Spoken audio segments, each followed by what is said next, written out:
I got a lot to say right now. First of all, Jalen Williams, what a game. 40 points, 6 rebounds, 4 assists. It seemed like the Pacers could never find a game plan for him. And yes, is that due to SGA's gravity? Yup. But at the same time, what he did was impressive. Not only was he cutting, facilitating the offense, and doing something I didn't expect, being a great playmaker, this dude is also going beast mode. He just wasn't chilling at all. And even when the Pacers did make the comeback, you saw Jalen Williams contribute to that spark that won OKC the game. Now for Tyrese Halliburton, it did seem like he tweaked his hamstring, but still, there's no excuse to be as bad as you were. And this has been a reoccurring theme for him throughout the season. Low scoring games, terrible games in general, and not enough aggression on offense. And look, when we talk about Tyrese Halliburton, we're talking about a guy who has led this Pacers team to the finals, right? I mean, we're not talking about some scrub here. Tyrese Halliburton was that dude the whole playoffs. And all of a sudden, it seemed like he's just been getting bailed out the whole time by his teammates in the finals. And when you look at his finals performances, Game 5, 4 points, Game 4, 18 points, Game 3, 22 points, nothing has stand out. Now, did he also have good assist numbers? Yes, he still averaged like 8 assists, 4 rebounds. But it's still not to the caliber that you want it to be. Something I will always say, and this doesn't apply to super teams, if your best player is having a bad game, you're going to lose a series. And I think the best example of that is the 2022 Celtics.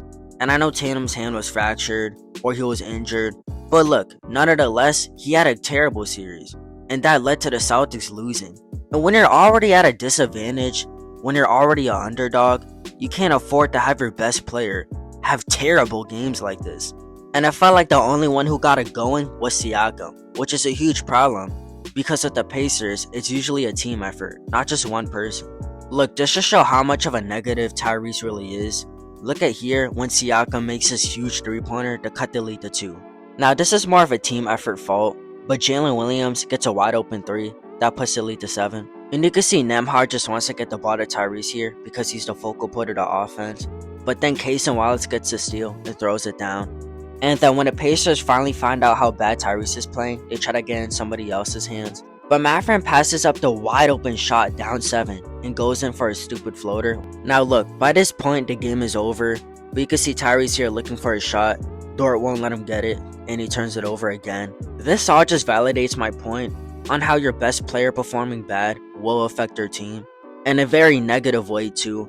Now look, the Pacers gotta keep their heads up and act like this never happened. I've said this in my last 2 videos, which go check out by the way. I said that this finals give me 2022 finals vibes, and I said that the Pacers give me the Celtics vibes.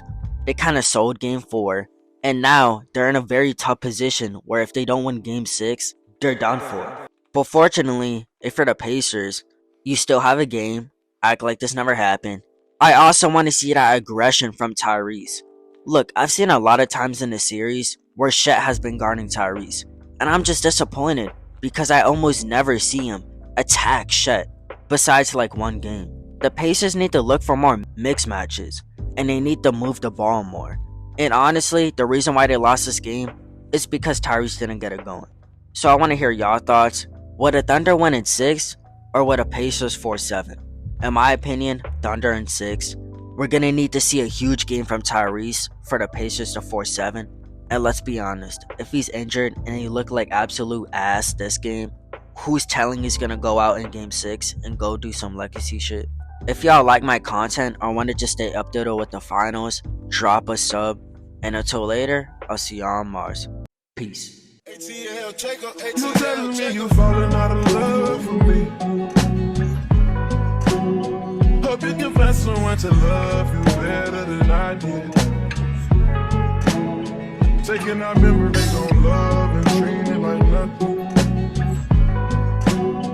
Taking our memories on love and treating it like gossip. It's my love for my grandmother make me gentle when I care for you.